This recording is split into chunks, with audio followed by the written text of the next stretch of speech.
பொய்மான் கரடு. அத்தியாயம் 7. மறுநாள் காலையில் செங்கோட கவுண்டன் வழக்கத்தைக் காட்டிலும் அதிக ஊக்கத்துடனும் உற்சாகத்துடனும் கேணியிலிருந்து நெல் வயலுக்கு தண்ணீர் இறைத்து கொண்டிருந்தான். கவலை ஏற்றத்தில் பூட்டியிருந்த மாடுகளை சக்கையாக வேலை வாங்கினான். ட்ரே ட்ரே என்று அவன் மாடுகளை அதட்டிய சத்தம் அரை மைல் தூரம் கேட்டது. செங்கோடனுடைய உள்ளமோ அடுப்பில் வைத்த சோற்று உலையைப் போல் அடிக்கடி கொதித்து கொண்டும் பொங்கிக் கொண்டும் இருந்தது. குமாரி பங்கஜாவை பற்றி அடிக்கடி நினைவு வரத்தான் செய்தது. அதோடு அவளை பார்த்த இடமாகிய அரச மரமும் அதற்கு பின்னால் இருந்த பொய்மான் கரடும் கண் முன்னால் வந்தன. பொய்மானை தேடி போவது பற்றிய பெரியவர்கள் எத்தனையோ கதை சொல்வார்களே, அது தன் விஷயத்தில் சரியாய் போய்விட்டதல்லவா? இத்தனை நாளாக தன்னை விரும்பி கட்டிக்கொள்ள காத்து கொண்டிருந்த செம்பலவல்லியை விட்டுவிட்டு அந்த தள்ளுக்காரியிடம் தன் மூட மனம் போயிற்று அல்லவா? அதற்கு சரியான தண்டனை கிடைத்துவிட்டது. பலர் முன்னால் அவமானப்பட நேர்ந்துவிட்டது. போதும் போதும், இந்த ஜென்மத்துக்கு போதும். செங்கோடனுடைய உள்ள கொதிப்பை அதிகப்படுத்தும்படியான காரியங்கள் அன்று காலையிலிருந்து ஒன்றன் பின் ஒன்றாக நேர்ந்து கொண்டிருந்தன. வயலுக்குள் தண்ணீர் பாய்ப்பதற்காக ஒரு ஹரிஜன சிறுவனை செங்கோடன் அவ்வப்போது கூலிக்கு அமர்த்தி கொள்வது வழக்கம். அந்த சிறுவன் தான் முதலில் அவனுடைய வயிற்றெரிச்சலை கிளப்ப ஆரம்பித்தான்.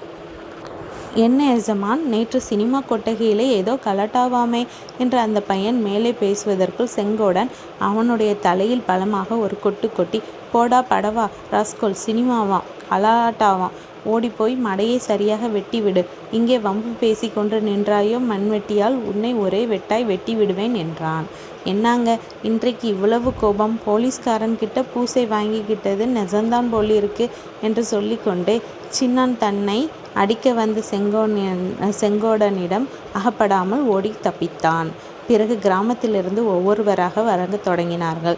வேறு வழியாக போக வேண்டியவர்கள் கூட செங்கோடனை பார்த்து விசாரித்துக்கிட்டு போகலாம் என்று அந்த பக்கமாக வந்தார்கள். ஆனால் செங்கோடன் அவர்களுடைய விசாரணை விஷயத்தில் அவ்வளவாக உற்சாகம் காட்டவில்லை. என்னப்பா செங்கோடா? ஓஹோ, நீங்க தானா? எப்போது வந்தீங்க? கவனிக்கவே இல்லையே. எங்களை எல்லாம் நீ கவனிப்பாயா? பெரிய மனுஷனாய் போய்விட்டாய்.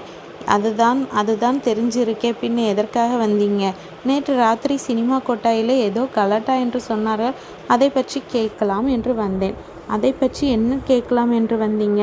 அது நெசமா என்னதான் நடந்தது என்று கேட்பதற்காகத்தான். நெசமில்லாதது உங்கள் காதில் வந்து விழுமா? ட்ரை ட்ரை சத்தம் ட்ரை ட்ரை சுத்த படுங்காலி மாடு. நீயும் வெறும் வம்பு கேட்டுக்கொண்டாய நிற்கிறாய். வேலை வெட்டி இல்லாத பெரிய மனிதர்கள் தான் வம்பு பேசுவதற்காக வருவாங்க. உனக்கு என்ன கேடு? ட்ரை ட்ரை இப்படியாக மாட்டை திட்டுவதற்போல் வம்பு பேச வந்தவர்களையெல்லாம் திட்டி செங்கோடன் அனுப்பி கொண்டு வந்தான். கடைசியாக ஒரே ஒரு ஆசாமியிடம் அவனுடைய ஜம்பம் பலிக்கவில்லை. அன்றைக்கு செம்பா வராமல் இருந்தால் நல்லது என்று செங்கோடன் எண்ணிக்கொண்டிருந்தான். தன்னுடைய மனம் சரியில்லாத நிலையில் தாறுமாறாக ஏதாவது தான் பேசிவிட்டால் என்ன செய்கிறது என்று அவனுக்கு கவலையாய் இருந்தது. ஆனால் நாம் விரும்பியபடி இந்த உலகத்தில் என்னதான் நடக்கிறது? செம்பா வழக்கமாக தன் அப்பனுக்கு சோறு கொண்டு போகும் வழியில் செங்கோடனன் கேணிக்கு வந்து சேர்ந்தாள். செங்கோடன் அவளை ஒரு தடவை நிமிர்ந்து பார்த்துவிட்டு மறுபடி ட்ரை ட்ரை என்று மாட்டை ஓட்டத் தொடங்கினான். கேணி தண்ணீர் வாய்க்காலில் விழும் சலசலப்பு சத்தம் தொடர்ந்து கேட்டது. செம்பா கொஞ்ச நேரம் நின்று பார்த்தாள். செங்கோடன் அவளை பார்த்து பேசாமல் இருக்கவே அவளுக்கும் கோபம் வந்துவிட்டது. ஓஹோ, இதற்குள் அவ்வளவு ராங்கி வந்து விட்டதா? என்னை பார்த்து பேசக்கூட பிடிக்காமல் போய்விட்டதா? ஒரே நாளிலேயே இப்படியா? சரி, நான் போய்விட்டு வரேன் என்றாள் செம்பா. போவானேன், அப்புறம் திரும்பி வருவானேன் என்றான் செங்கோடன். நான் திரும்பி வந்தால் உனக்கு இனிமேல் பிடிக்காதுதான். ஒரே போக்காக நான் தொலைந்து போய்விட்டால் உனக்கு சந்தோஷமாய் இருக்கும் இல்லையா? எதற்காக இவ்வளவு கோபதாபம் என்று தெரியவில்லை. இப்போது என்ன வந்துவிட்டது? நேற்றைக்கு இந்த நேரத்திலே தான் எல்லாம் பேசி முடிவு செய்து கொண்டோமே. நேற்று சங்கதி நேற்றோடு போய்விட்டது. இன்றைக்கு என்ன? எல்லாம் எனக்கு தெரியும். என்னிடம் மறைக்கலாம் என்று பார்க்காதே. என்னத்தை தான் நான் செய்து விட்டேன்? என்னத்தை உன்னிடம் மறைக்கப் போகிறேன்? ஏ ஆத்தாடி, இந்த ஆண் பிள்ளைகளின் புனை சுரட்டை என்னவென்று சொல்ல? நேற்று சாயங்காலம் அரச மரத்தடியில் நீ அந்த பெண் பிள்ளையை பார்த்து இழிச்சிக்கிட்டு நின்றது, அப்புறம் சினிமாவிலே அவளை தூக்கிக்கிட்டு ஓடியது எல்லாம் எனக்கு தெரியாது என்று எண்ணிக்கொண்டாயோ? செங்கோடன் மனதில் சுருக்கென்றது. முகத்தில் அசடு வழிந்தது. ஆயினும் ஒருவாறு சமாளித்து கொண்டு, நேற்று சங்கதி நேற்றோடு போயிற்று என்று நீதானே சற்று முன்பு சொன்னாய் என்றான். நம்முடைய பேச்சை பற்றி அல்லவா சொன்னேன். அந்த பெண் பிள்ளை அப்படி நேற்று சங்கதி என்று விட்டுவிடுவாளா என்று செம்பலவல்லி இங்கு எழுதத்தகாத வசை ஒன்றை சொன்னாள்.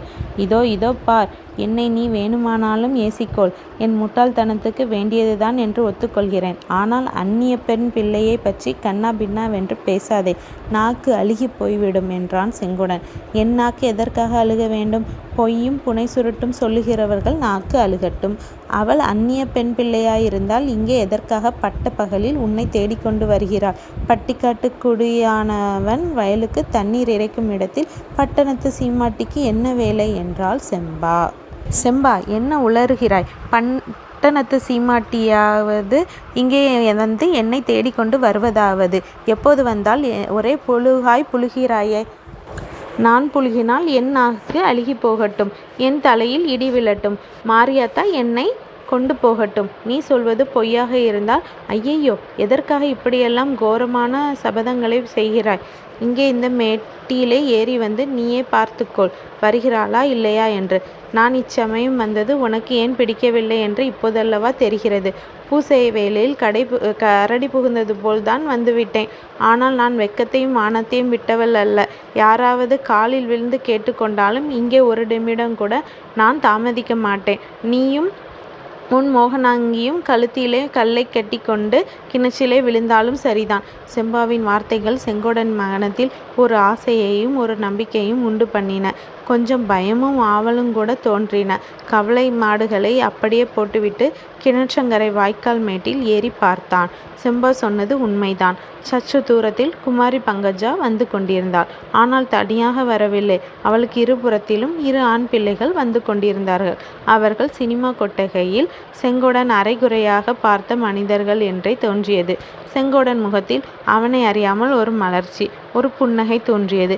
அதோடு கொஞ்சம் அசடும் வழிந்தது. செம்பா அதை பார்த்து பொங்கினான். அடே அப்பா, சந்தோஷத்தை பார், வாயிலுள்ள அத்தனை பல்லும் தெரிகிறதே என்றாள்.